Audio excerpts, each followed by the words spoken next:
assessing your current financial situation. Kasi di ba talagang kailangan natin makita nasaan ba tayo financially.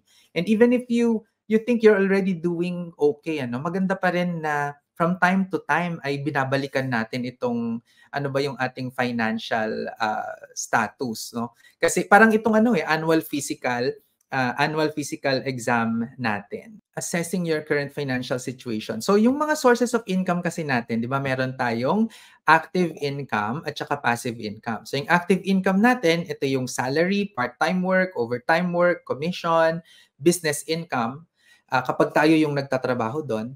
Tapos, ang mga passive income naman, ito yung rent, interest, dividend, capital gains, royalty, at saka pension. So yung active income, we need to work to be able to earn this. Samantalang yung passive income, ito yung income from our investment. So yung active income, usually this is our primary income or our main source of income, no? Katulad ng mga sweldo natin.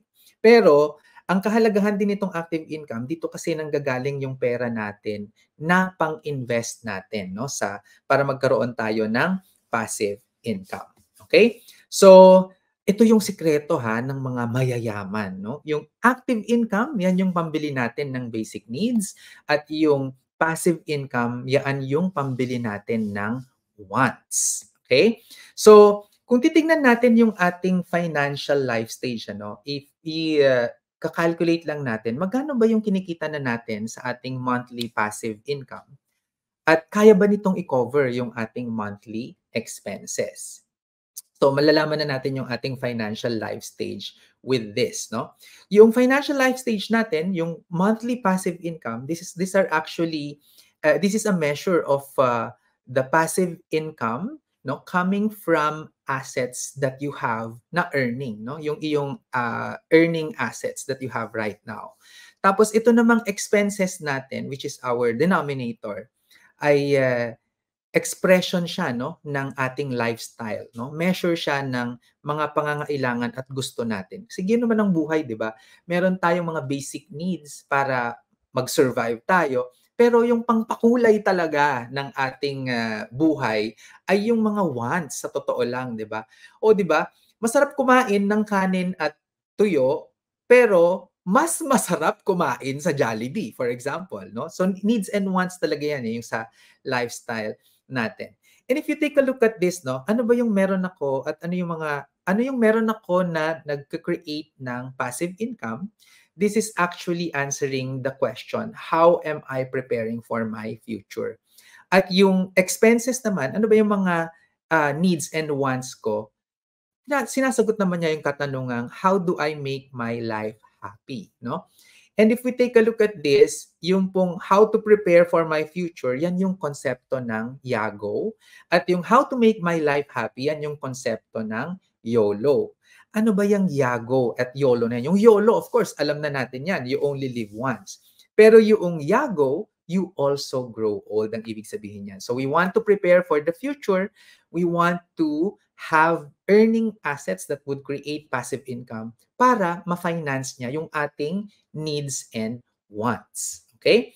And if we combine this, no, yung ating YOLO and YAGO, we come up with the term na BOLO, which means balance of luxuries and obligations, 'di ba? So, yan talaga yung gusto naman talaga natin, babalansehin natin ang ating mga obligasyon at ang ating mga mga kagustuhan sa buhay. Yan. Kasi ipon ka ng ipon, tapos kinuha ka na ni Lord, o di wala, hindi mo na-enjoy yung ipon mo, di ba? Kailangan mo rin siyang i-enjoy. Kaya kailangan talaga ng BOLO.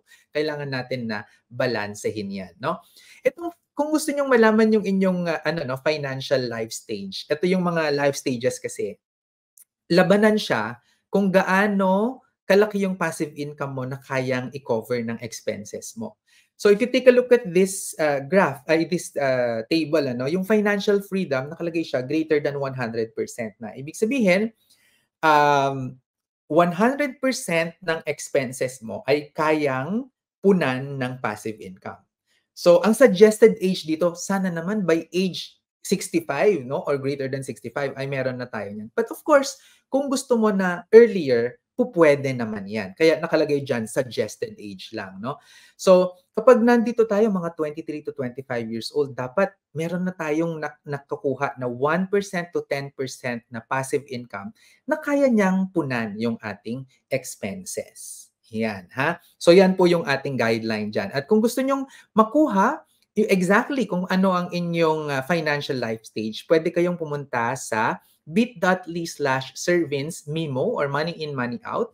Yan, meron din tayong QR code diyan 'no, at, makukuha ninyo yung questionnaire 'no, yung, tool natin para malaman ninyo kung anong financial life stage kayo, okay. So, sa retirement age kasi 100% of expenses is covered by passive income 'no. At ang average age to retirement ng mga kumukuha ng research natin na 'to ay 75 years old 'no. Yung nagsimula yan nung 2018 to 2023. Yung mga kumukuha nung money in, money out natin, yung financial life stage, 75 years old yung kanilang average age of retirement. Kaya naku, nakakatakot, 'di ba? 45% walang passive income. Kaya gising ha, kasi kung gusto talaga natin ng mas maraming oras to spend our time with family and friends at i-enjoy ang buhay, passive income po ang kasagutan diyan, no? At 35% naman yung may less than 10,000 pesos na passive income per month, no? So yan yung nakita natin sa research natin. Okay? Pwede rin po kayong pumunta sa bit.ly/Servins-SALN. Yan naman makikita natin yung ating statement of assets, liabilities, and net worth para ma-measure natin no yung ating liabilities, ang ating assets at ano ba yung ating net worth no. It will list what you have, what you owe, and what you own, no? Para magka-create tayo ng awareness ng inyong financial situation that will aid you in your budgeting and planning. Okay? At mayroon din tayong isa pa, no, na tool, yung ating financial health check. So pumunta lang kayo sa bit.ly/sedpfhc or scan nyo yung QR code na naka-flash ngayon dito. At itong financial health check naman, malalaman nyo kung nasaan kayo, no? Whether you are financially sustainable already, financially secure, or financial startup. At doon po sa mga kumuha ng mga financial health check natin, 61% ay nasa startup, 36% yung financially secure, at 3% lamang yung financially sustainable. Naku, kaya puntahan nyo na tong website na to, no? Scan nyo na yan para malaman nyo kung kayo ba ay sustainable, secure, or nasa startup stage pa lang financially. Okay? Ako po si Sir Vince, ang inyong financial guro, nagsasabing ang pagyaman na pag-aaralan at napagtutulungan. Okay.